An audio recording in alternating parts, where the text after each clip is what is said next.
Hello, beautiful vegans. If you're wanting to learn more about starting a pressure campaign, you're in the right place. I'm Mariquita, a vegan empowerment coach, and I help vegans who are struggling with anger, depression, sadness, move into peace, power, and effective activism. So I work one on one with vegans in group coaching programs and individual programs to bring vegans into support and unity. So today on Empowered Vegans live stream, my guest today is Meira Geyser. Meira is an animal advocate focused on creating systemic change and guiding others in doing so as well. She's the founder of Tikvah for the Animals and the co-founder of Farm Transition. So I'm excited. Welcome, Meira. Thank you so much. Very So excited. where are you joining us from? I'm currently in Israel, but I am from America. Wonderful. All right, let me see what's going on here. Some things are not happening right over here. Hold on, give me 1 minute. All right, now we're good, I think. Well, shoot, I don't know what's going on, but that's okay. Tech stuff. But so you're in Israel now, right? Yes. And where were you born? New York, technically. Okay, all right. Yeah, I don't hear an accent or anything. Yeah. So wonderful. Um, so tell me about your vegan journey. How old were you when you went vegan? I don't remember. I know the year. There was the point that I actually went vegan, and there was the point that I wanted to be vegan, but I thought I couldn't because of my food allergies. So I was always an animal lover, and when I was younger, I remember being against zoos and aquariums. And like for my eighth grade graduation, one of the trip options was to go to Baltimore, and that included going to the aquarium there. And I remember saying, that's not happening. I was like, we are not choosing that option. Um, and I remember wanting to foster a dog or at least volunteer at a shelter. And I was looking for a place that would take me as someone who was under 18. And I typed in the word rescue into Google, and I found Skylands Animal Sanctuary and Rescue because it had the word rescue in the title. Uh-huh. And I took a tour, and Mike, who runs the sanctuary, was very informative in the tour and went into great detail about every industry. And I remember at one point, I turned to my mom and I turned to each other, and we were like, okay, we couldn't have heard that right because he was talking about what happens to chicks in the egg industry. And we were like, what? um, and so right away I was like, okay, like I don't want to have anything to do with these industries, but I did and still do have a lot of allergies. So I thought I couldn't be vegan. And it got to the point where I was sharing stuff on social media, and I was very supportive of veganism. People were vegan. And then I was continuing to eat really like turkey and chicken for protein because I am still allergic to many plant-based proteins. And it occurred to me one day, well, you're eating dairy, like dairy ice cream and Hershey's, and that's not for protein. Like you can cut that out. So I did, and I've always been allergic to eggs and fish. So it was really turkey and chicken that I was eating, and I thankfully outgrew my allergy to beans. And by that time, I had already started doing activism and was surrounded by vegans. And there was an internal conflict, seeing people living in alignment with what they were advocating for. And so once I outgrew my allergy to beans, I was like, I had always assumed I couldn't be vegan, but never actually tried it. So I did. That was in 2019. But like I said, the journey before that and the activism was, I believe, several years before that. Wow. Well, that's a great story. Everybody has their own unique Yeah, story. Nobody's journey is ever the same. And so that's really important to know because we can't ever say, well, my journey was so fast, right? Why right. can't you be like me? So, and you're very young. So that's great. You got a lot of vegan years ahead of you. Thank That's you. that's wonderful. And you're already taking action, which is amazing. And I see Yeah. JJ is here from Vegan Knowledge, and hello everyone. I hope you're watching. I know I was trying to get this stream to my Facebook group, but for some reason it won't stream it. But thanks for watching on YouTube, and please subscribe. I know JJ has a great channel, Vegan Knowledge, where she's working hard to share the benefits of plant-based eating, and and sharing also the same thing that you're saying. I mean, looking for different ways to eat. I mean, yes, maybe sometimes it might be a little more challenging, right? But we can make it happen, so we're helping the environment and the animals. And hi, Deb. Thanks for watching. So tell us, I don't even know we're talking about how to start your own pressure campaign. So let's hear, what is a pressure campaign? Because I wouldn't know if someone asked me, how do you define a pressure campaign? Well, wouldn't know what to say. Yeah, so I would say it's a campaign that's specifically trying to aim for a change from a specific target. So that could be, you see fur is being sold at a specific shop, and your focus of that campaign is something very specific, and that is to get fur no longer sold at that store. And a pressure campaign is where, instead of spreading awareness, you're focused on, the end goal of whatever that is. So in that case would be fur no longer being sold in that store, and you're going to be applying pressure to whoever the decision maker is. And a lot of time in pressure campaigns, it will start off maybe on social media, and then it will escalate, increasing pressure if the decision makers are not listening and don't really feel the need to listen. So that could, when I say escalate, that can mean then going out in person and protesting, and just increasing the pressure in different creative ways to show that this is really something that needs to be listened to, and being creative in which ways you get people involved and which ways you try to get the attention of whoever that decision maker is.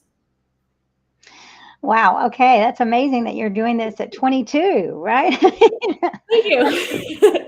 That's amazing. Yes. That seems like something that might be very challenging. So where do you even start to go about doing this? I mean, what's the first step? Yeah. So I would say picking a prospective target. I have some notes down here. Okay. So I would say first asking yourself, like, what are you even interested in terms of, there's so many industries and different products of animal suffering. What is something that you're really passionate about? What is something that maybe has a lot of support already? So right now, fur is something that most people are against already. And if you were to run a campaign, it might be easier to get more people involved, as opposed to something against leather, because that's still somewhat normalized in society. And then also determining what size campaign. I really recommend, especially as someone who's new, to not go for a company that's nationwide or worldwide. Do something in your city that's smaller, which means that it will require less people involved, and more likely that whatever that company or that target is will listen sooner, because they're not as big of a company or store. So yeah, just taking different things into account, trying to figure out what you're interested in. And once you have an idea of what you'd like to focus on, make sure it's relevant, so that no one is currently running that campaign and you're trying to start your own, but it's for the same thing. Or that maybe even something in the past has been done and it was successful, but the store hasn't, or the store or the company or whoever you're trying to create change from hasn't implemented those changes yet. So let's say someone was doing a campaign trying to get a specific store to stop selling fur, and the store agreed that they were no longer going to no longer sell fur, but they had a certain deadline by which that would happen. And so maybe the month that they said they were no longer going to be selling fur by was March, and it's February now. So just check to see, if there was a campaign that was successful, that the company is already going to be phasing out whatever that product is. And that makes a lot of sense. And see, Deb is asking, pressure campaigns involve more than protesting demonstrations. It really depends. Some pressure campaigns will, if they're really not being listened to, and if it's a huge company that really does need a lot of people involved, and they really need to feel like this is something people are very serious about and people are not going to go away. Sometimes it does include stuff that's more legally risky than just protesting on the sidewalk. So it doesn't necessarily need to be that way, especially if you're in a smaller city, like I said. You might not need as much pressure as you would for like a nationwide company, because they're not making as much money, and they're not if it's something small and local, they might see that there's somewhat of noise made from this campaign, and respond sooner. So, for example, I actually, as a new activist, I didn't know what I was doing. I somehow succeeded. There was there in LA, there are a couple different companies that they're almost like salons, but it's to get like eyelash extensions. And there was one that was a chain, so they had multiple locations. And one of the options for eyelashes that you could get were mink, so they were fur. And they said on their website like cruelty free, and it was clear like that wasn't possible. And so I made a petition. I got the CEO's email attached to the petition, so she would get notified when the signatures were going up. She would get like an email notification. And since it was this was local to LA, but since it was a petition, anyone could sign, so it's easier to get more people signing when it's not something that they need to be in person for. And we got signatures, and I was sending it to all my friends, any animal advocates I knew, not even in LA. And then we had multiple protests, and I was tagging them on social media. And then I got a message one day saying, okay, we're no longer selling them. So in that case, that was the most we were doing. We weren't going, to my knowledge, we weren't going inside the store. We were simply protesting on the sidewalk. And in that case, that was enough of an inconvenience for them to be like, okay, we'll just cave. That's wonderful. Yeah, I mean that's giving some really good information here. And Paige is saying Paige Parsons Roche is saying, great to see you here. I'm having some tongue twisters here. And then Ellen's here also from Chicago. So yeah, it's great to have everyone watching us. Thanks for watching, everyone, and we're learning here. So what are the like when you go ahead? Well, I don't know if you had some more things that you wanted to say before I ask the question. No, I mean, I kind of said some of the background stuff.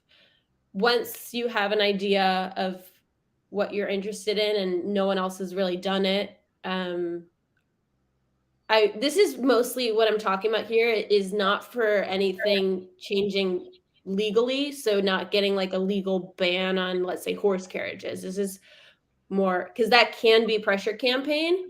My experience is more with companies and stores as opposed to getting involved in the political process, trying to get politicians to pass laws or, like I said, a ban on something. But once you have an idea of what you'd like to focus on, if it's with a company or a store, I like to start with the petition and just make sure that I can find some email that is relevant that will be notified when signatures go up. So it's not just having the petition, but it actually goes somewhere. And I think a petition in and of itself doesn't usually do much, but it's a great way to get all the information out there, like why is it important, what the issue is. And it's also a great way to get people knowing about the campaign. And like I said, people from everywhere can sign it, so you can get a lot more signatures more quickly than just being stuck with people in your neighborhood having to sign it. And there's also something that I've been using for a campaign I'm currently running is you can post updates on your petition. And so let's say you have like somehow like 10,000 signatures on your petition, and you're like, okay, we're going to go beyond just doing this petition. We're going to start calling this store, right? You could put in the update everybody, on this day, we're going to call this store. Here's the number. And everyone who signed the petition will be emailed that update. So now you have 10,000 people who are going to potentially see this call to action. So it's kind of a good home base to use moving forward with people who are already supportive because they already signed the petition. Yeah, that makes a lot of sense, definitely. And so how many people do you need to start a campaign? So you can use the petition to find people who are interested in getting involved. If you're going to start local, which is something I suggest, kind of like the example I gave with the mink lashes, that was in LA. If you are going to have to move offline because social media is in some ways easy to avoid in terms of the company could just ignore your comments and your emails. If you are going to move to in person, that can be a little trickier in finding people in your area who are willing to, get up and take action. But you can use a petition to help find those people. You can start as one person and really, like, on social media, try to find people that way before ever having to do something in person. So along that way, you can try to find people. Obviously, it's easier to launch a campaign already having a team set up, but that's not necessarily the case for everybody. I know people that, it started as one person's idea, and, along the way, they found people that were passionate about the same cause as the knowledge about their campaign was growing and more awareness was being spread that, oh, this is something I can join. So I'm currently running a campaign. It was originally started by PETA in what was it, like 2017 maybe? And I think they just ended up focusing on other campaigns. And so it didn't really go anywhere to the point where I guess their campaign goal was met, but that was to get Home Depot to stop selling glue traps. And Home Depot is a home improvement store that's across North America that has over 2,000 stores and obviously a website. And so I'm running it with the help of other people, like people give input and advice for different things, but I'm really the one coming up with okay, we're going to have this day of action where everyone's going to do something, or putting an event page together. So I don't really have a team. I have people that are willing to help out, here and there, but it's not like we're having team meetings or anything like that. But at the same time, there are people that have organized protests in their city, and they have their own little team of people organizing. So it's kind of like I'm behind the scenes doing stuff and connecting with people who can put something together in person. But in my case, it's a multinational company, so it's a little bit different. Right. Yeah. All right. Well, I've got a question from Ellen, and so is there an active campaign against the mink eyelashes? It seems this is what's keeping the mink farming going now that fur is out. Is mink fur out? So I know that in different countries they are either banning fur farming, or fur farms have closed because COVID has spread, or the sale of fur has been banned in certain places. I do know that it's not just for eyelashes that minks are used. I believe 40 mink can be used for one fur coat,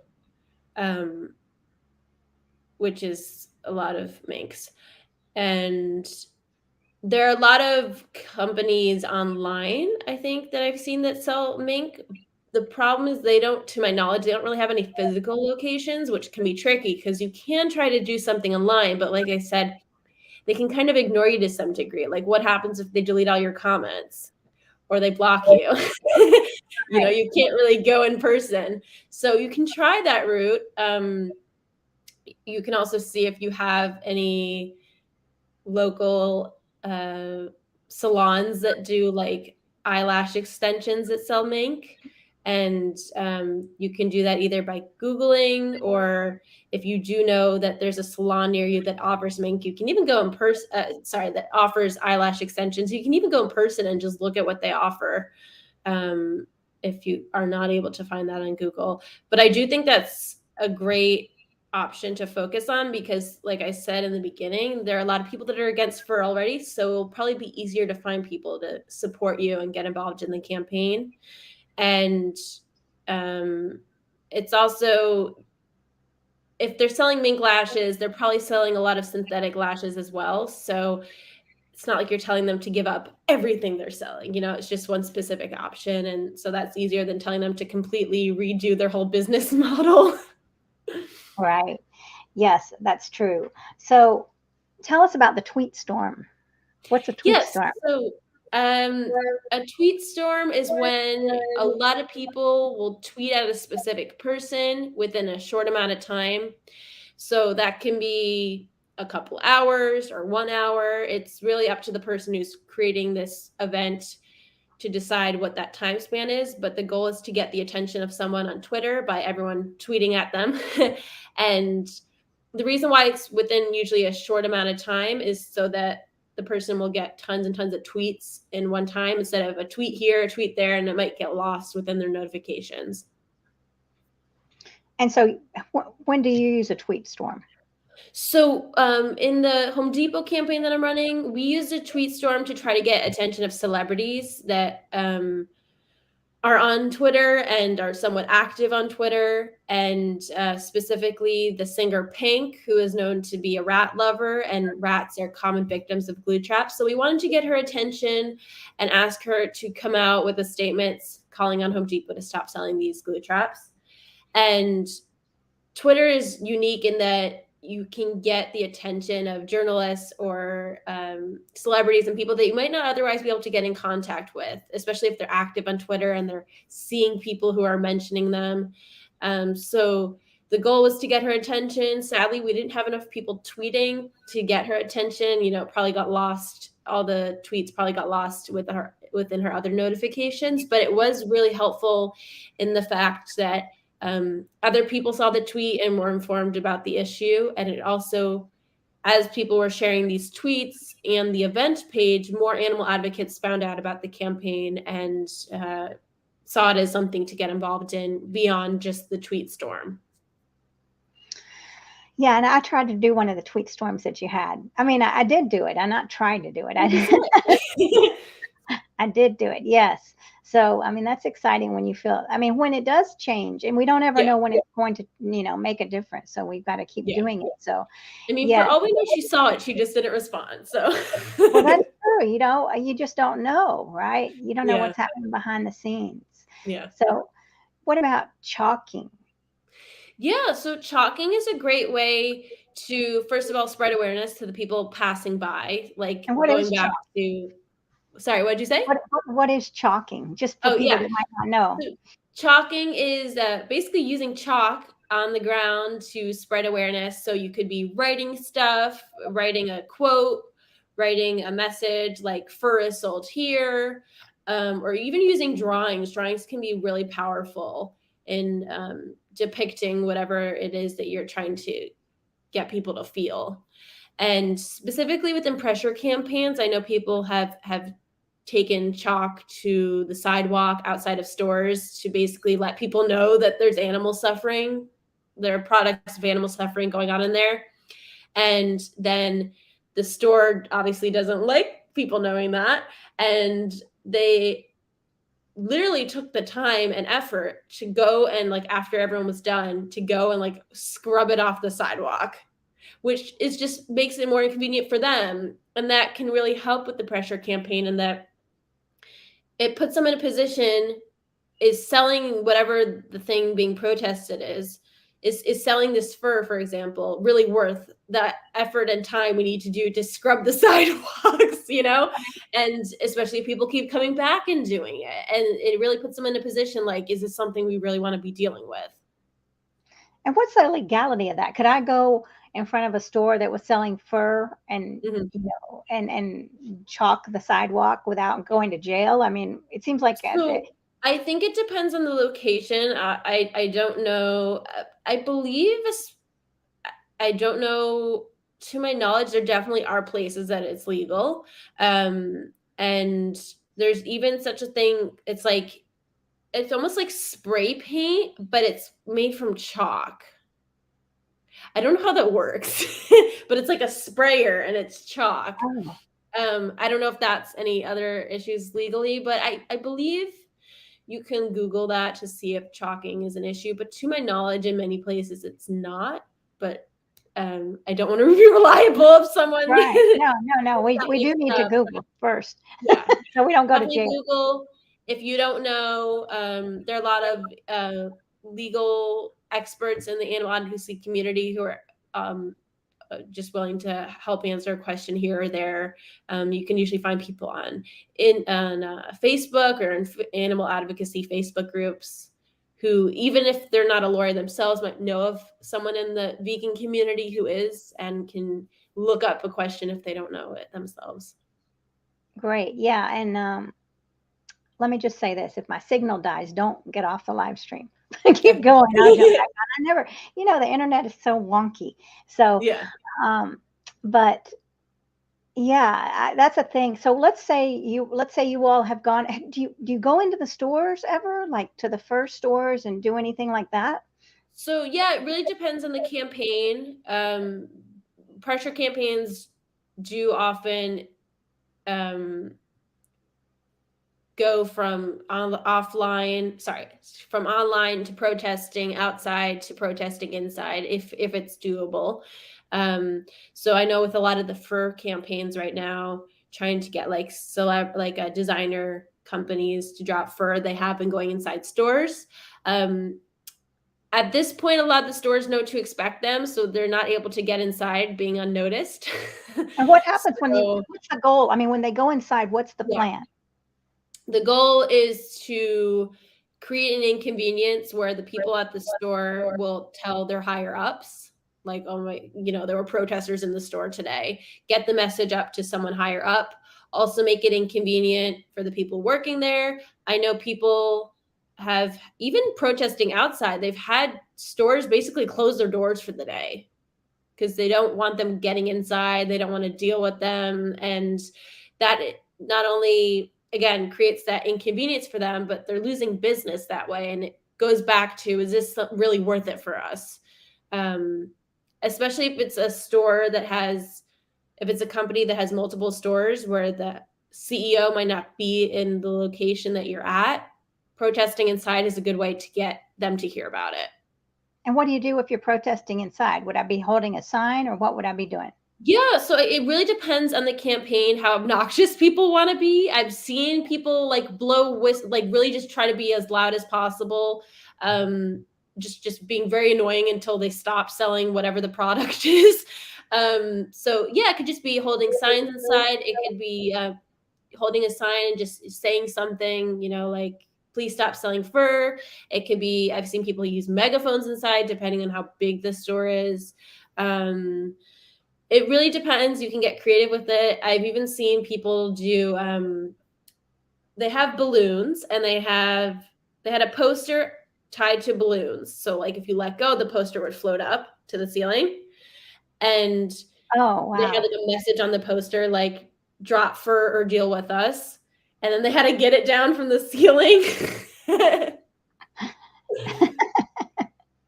I've even seen they once attached like I don't know if it was like I guess like an alarm to the poster, so that when it floated up, it was like making a noise, and they like the people working there were like scrambling to get it down because like it's obnoxious. You don't need to do these things, but these are just, maybe get your mind running, different creative ways to like really get the head of the decision maker of the company to hear about it, and for them to also be like, these people are not going away, we need to listen. Right. Yeah, that's very creative. And look Yeah. what JJ's saying. She's saying, let's give them something to chalk about. A parody. Very That's cool. awesome. Yeah. Yeah. And so what about the police? Let's Yes. say the police come. What goes down there? I mean, have you ever been Yeah. to jail or? No, I have not. I have friends that have. But when you are going to have an in-person event, so anything off of social media, it's really important to have someone that's designated to talk to the police so that everyone else can continue doing their thing, and it's not confusing and chaotic when the police come. Everyone's trying to talk to the police. Have one person that everyone knows, like if the police come, they're the one talking to the police, and that person know what everyone's rights are, like, so they know if what they're doing is legally questionable or not, and how to respond to what the police are saying. There are a lot of recorded webinars out there, how to be what they call police liaison, basically someone that's going between the protesters and the police. And a lot of times, especially if someone is protesting in a store and the police come, or doing something, like I said, a little bit more like legally questionable, the police liaison is, even if it's not with police, it could be with security. A lot of times the goal is to try to draw out the conversation so it gives the activists more time to do what they need to do. So definitely advise people to, whether you're chalking or protesting outside, to have someone that is designated to speak to police, that people who are joining are informed what their rights are, what their legal rights are, just especially if you're protesting outside. So if the police come and say you can't be doing something, which in fact, if it's true or not. And like I said, that information can be found through a Google search, or through just asking around the vegan community, whether that's people that have done similar things in your area, or that might know a lawyer who can look that up for you. Well, that's good to know. Do you ever tell the police in advance? Or what if you told the police in advance? Would that be the wrong thing to do? I don't know anyone that has done that, to my knowledge. I don't think it's necessary unless it requires, and maybe in some locations there's a permit that's required. So I don't know what requirements are needed to get that permit. Maybe it is informing police beforehand. But from what I've been a part of, to my knowledge, no one tells police beforehand. They might show up just to see what's going on, or the store, depending on how powerful and big the company is, might call the police and have the police basically protect the front door of the store. But yeah, I mean, if you're not doing anything that you feel like you need the police to be there for, I don't see a reason to call them. Like if you're not in any danger or anything. Like I said, police are often called, and if you're inside a store and police ask you to leave, like that is the time to leave. You do not want to start saying, no, we're going to stay, because that will most likely end up in legal issues.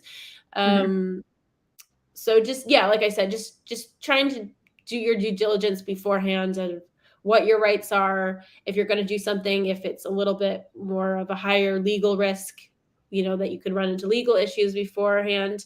And if you are going to do something that's like protesting inside a store, let people know before you go into the store that this is not on the same level as protesting outside, in terms of potential hypothetical legal risks, just so people are informed. So you would let the store, when you go in, who would you let know? No, let the people, let's say, let the people joining, so they're not going in thinking, I see what you're saying. feeling blindsided in case, worst case scenario, something happens. I see. Okay, yeah. So you really have to have very good communication with everyone before you go. Like if this happens, if the police come, this person's going to be talking to them. If this happens, we're going to, getting set up to handle everything. Got it. Yeah. I think, like I said, starting with the petition and starting online is a great way to find more people. Even if they're not in your city, they might be able to connect you with someone, or they can give you advice if you're running into any issues. I think having a mentor with something like this is always helpful, so you don't feel alone, because no one has all the answers, and it's always great to be able to brainstorm with somebody else, even if it is through social media and they're not there in person with you.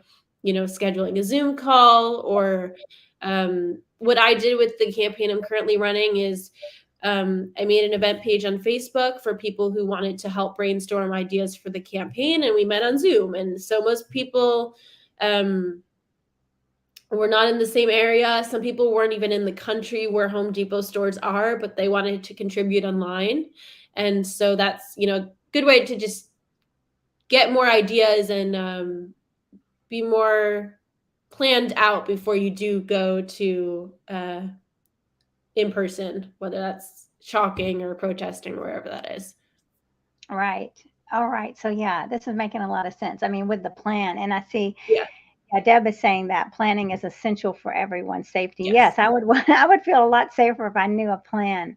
And Yes. then Ellen is saying People's Law Offices in Chicago or NLG, National Lawyers Guide, which volunteers to help you get a lawyer if arrested for animal protection or action. Great. Yeah, Yeah, that's and if the worst case scenario, someone does get into legal trouble, um, with activism or advocacy with animals, in terms of legal, paying, let's say someone's arrested and, again, worst case scenario, and they need bail posted. I've seen scenarios where people will create a Facebook fundraiser and then they spread it out, and the activist community, and the vegan community is very supportive and wanting to support those people that are, getting off their phones and going in person to help the animals. So it's just always good to have connections in the vegan community, and people are often very willing to support. So even when things might seem like worst case scenario, there is a lot of support out there if you look for it. yeah, the vegan community is very supportive. Definitely. So, what about in Israel? How are things there? Is there a lot of Yeah, vegans there? there are a lot of vegans. There were a lot of activists at one point. Things have kind of died down. Um, I'm actually in the process of trying to find other people to join me in an organization I started and kind of develop a game plan for what we want to achieve. And as opposed to creating events and going along as we create events and run events, but beforehand sitting down and really mapping out different milestones we want to see happen and how to get to the end goal of no longer having industries that are harming animals. And so yeah, it's been a bit of a struggle, to be honest. A lot of people here are very much focused on vegan outreach, which is great, but like certain things that I've done and other people I've done in America, like people here don't necessarily understand the need for it. So it's like hard to introduce new concepts or ideas, and find people that are willing to, I guess, jump into a new concept or idea. So that's a bit of the struggle. I have not seen really many pressure campaigns here, specifically to like a store or something like that. Israel has banned fur with the exception of for religious garb. So most places don't sell fur. And, but there's always animal tested makeup or, sold at a location that you could focus on. So I would love to see, campaigns like that pop up. If anyone's watching in Israel, I would love to connect. Right. Yes, definitely. And well, let me ask you this. I should ask you before. Is there like a little outline or like little tips that somebody could go to if they wanted to start a pressure campaign? A little fact sheet. Yeah, so I mean, I have my own just from as I'm going along, certain things I wrote. Feel free to reach out to me, but also just honestly, look up pressure campaigns, like just type it into Google and I just browse different articles and like pick out information that I've find different hidden gems from different articles, and they each have different things that they're focusing on. So one article might talk about the legal aspect of a pressure campaign, and then it's like, oh, this is some information I can learn from here, or how to find a target, like what your goal is for a pressure campaign. I would really just browse around Google if you don't have anyone that has done pressure campaigns themselves. Google might not have you might be able to find like a checklist, but I would also just look at different articles because they all have a different angle and different people's opinions and different strategy. So it's just good to get like comprehensive idea. Again, if anyone wants any information, I'd be glad to share or any links that I've looked up. That would be great. Yeah. And how did you even start the pressure campaign? I mean, how old were you when you started this? It seems like it would be something scary. Weren't you scared to do this? I think I was 18 or 19. At the time, there were people that were protesting different salons that had mink eyelashes. So I was like looking up, like, oh, one dropped mink eyelashes almost immediately, like after one protest. So it wasn't like a whole campaign. Right. I was like, okay, like let's look up what other ones they have here in LA. And I found this company that had multiple stores. And in my mind, like, I don't even know if I knew what a pressure campaign was. I just was like, oh, the other activists like were protesting. So I was like, okay, I'll make a petition and then we'll have some protests. And I don't know what I would have done at that point with my limited knowledge if like the couple protests didn't work. I probably would have gotten advice from the other people that have more experience than me.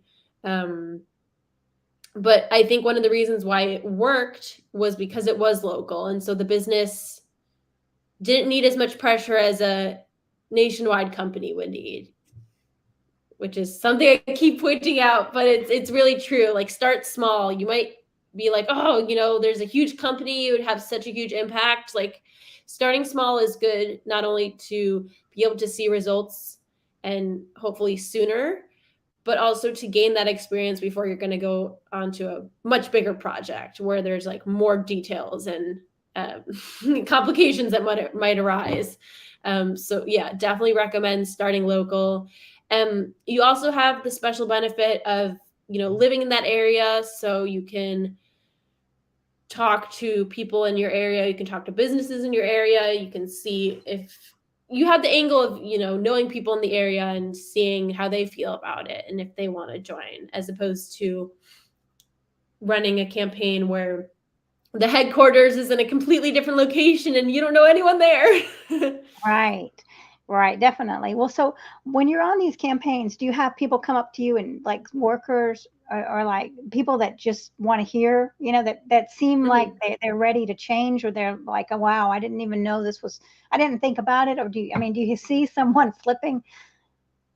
Yeah, so the goal of a pressure campaign is not necessarily to get individuals to stop wearing fur. Like, if you're protesting a store that has fur, it's really, the goal is specifically for them. It's very focused on getting whatever the goal is.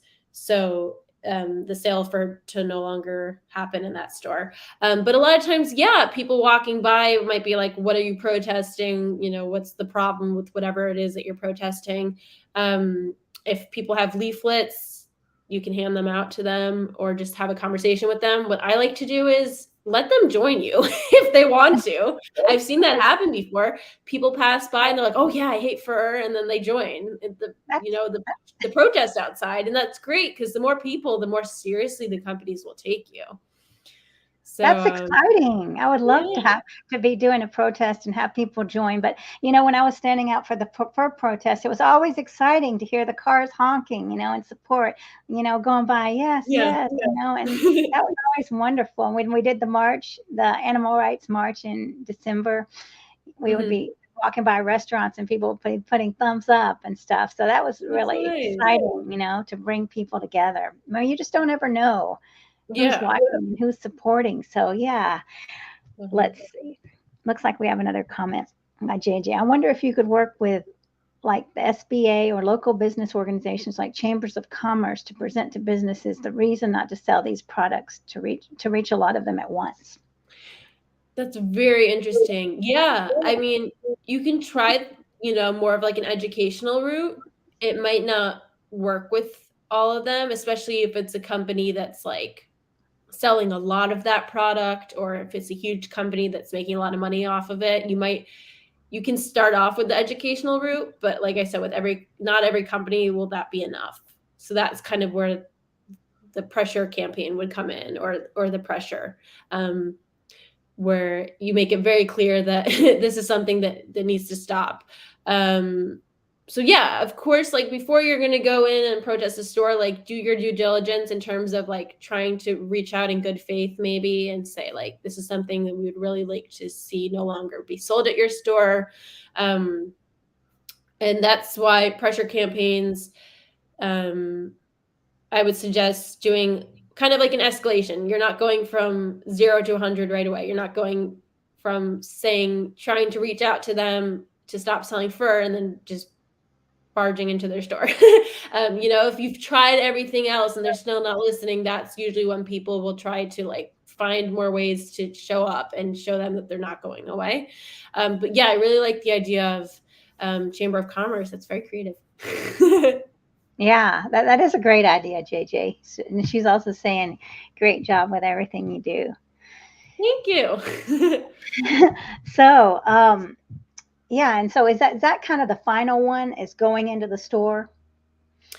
So it really depends if you have people that are willing to do more than that. If you have the resources, whether that's the legal resources, the financial resources. Some campaigns will even have people doing civil disobedience, which is where they're openly breaking the law, and really whether that's like blocking the door to the store so people can't get in. I've seen a pressure campaign where people chain themselves in front of the door. So like before the building was open in the morning, and so that's creates a lot of interference with business as usual. And yeah, and again shows them you're very serious. We're not going to go away. It doesn't necessarily need to get to that point. There are pressure campaigns that succeed in, I guess the riskiest thing being people protesting inside their store. But what they did was, it's both what you're doing and how often and in how many locations. So if it's, let's say, Home Depot store, just theoretically, protesting one time here, one time there will not have the same effect as like everyone coming together to just do like as many protests as once in like a certain amount of time span. So it's the amount of how much people are protesting, and even within a certain amount of time, so they really feel the pressure, like, whoa, this whole week people just keep protesting our stores. Or not giving up. Sometimes it can take a while, but when you do see those wins, it's incredible, and that it was not futile. There are certain campaigns right now, with big designer brands, that are selling fur, and people have been protesting for months, and they've been protesting in many locations because these are international companies. So they've been protesting at many different stores, but they've also been continuously coming back. So it's both the numbers of how many amounts of protests they've had, and also how many locations they've had people protesting.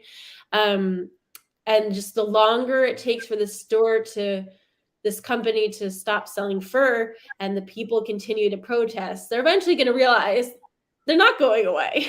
And so they've had, some of these campaigns have had, like the activists running these campaigns have had like 100% success rate so far because of this. Like they're just relentless. They're just continuing to show up, and the companies get the message eventually.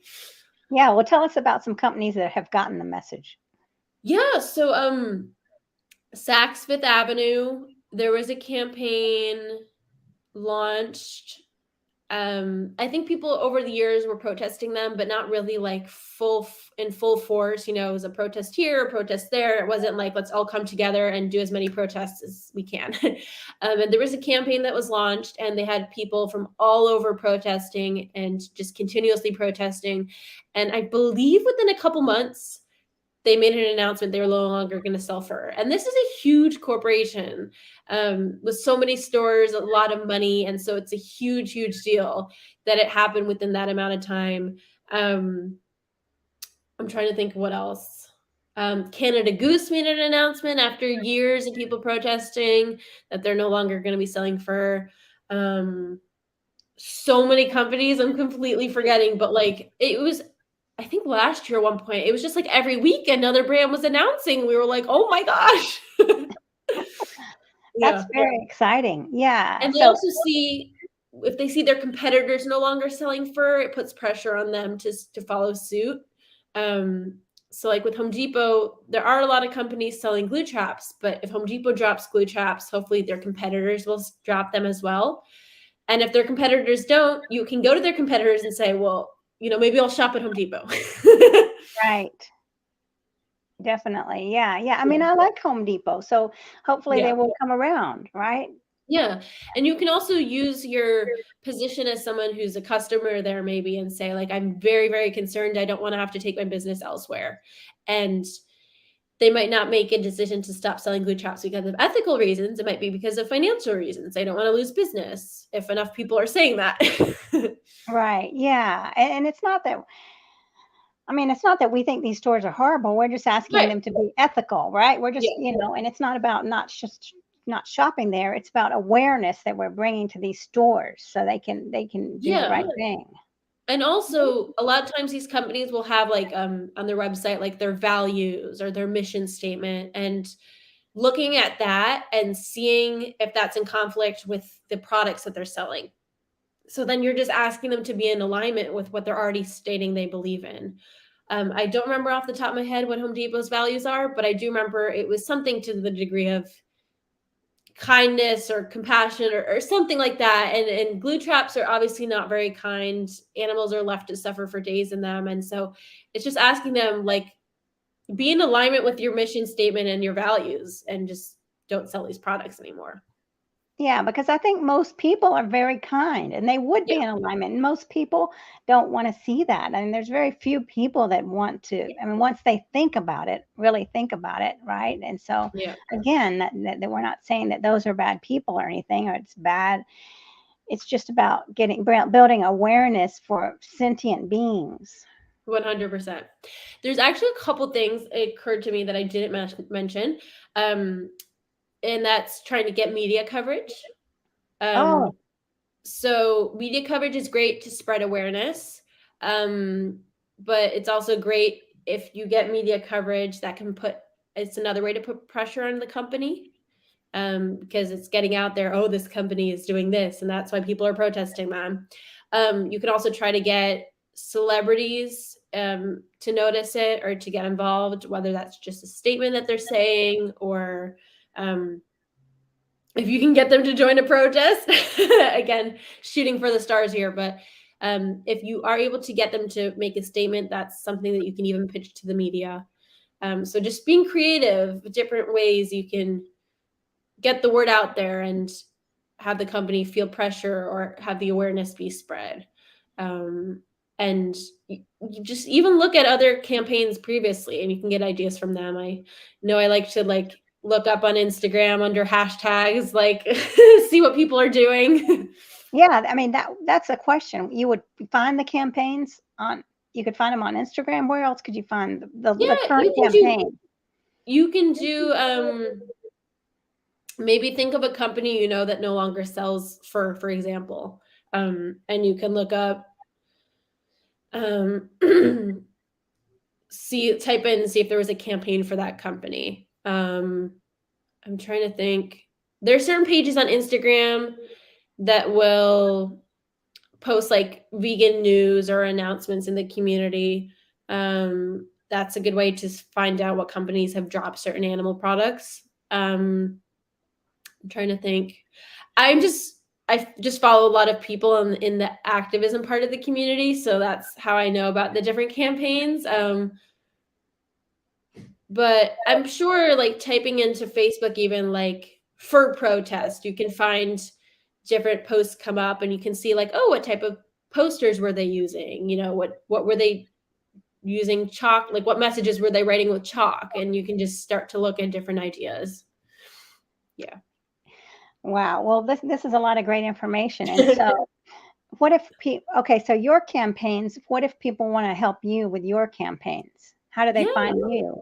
Well, thank you. We have a Facebook group, and I don't remember the name off the top of my head. I think it's Scrap the Trap Home Depot campaign or something. We have an Instagram page as well. It's Home Depot Glue Traps. And there's a Twitter that I made for the tweet storm specifically, so it's not very updated. There's the petition, which has a lot of updates on it as well. The petition is ban glue traps at Home Depot. I think there's you'll know it's the right one. It has 60,000 signatures on it, so it's probably, if you see one that has that amount, it's probably mine. Yeah, we are having the weekend of April 7th. So like April 7th through April 9th, we're going to have a weekend of action where people all across North America are going to take action with flyers near their local Home Depot. And there's a couple different ways people can get involved, including like handing out flyers.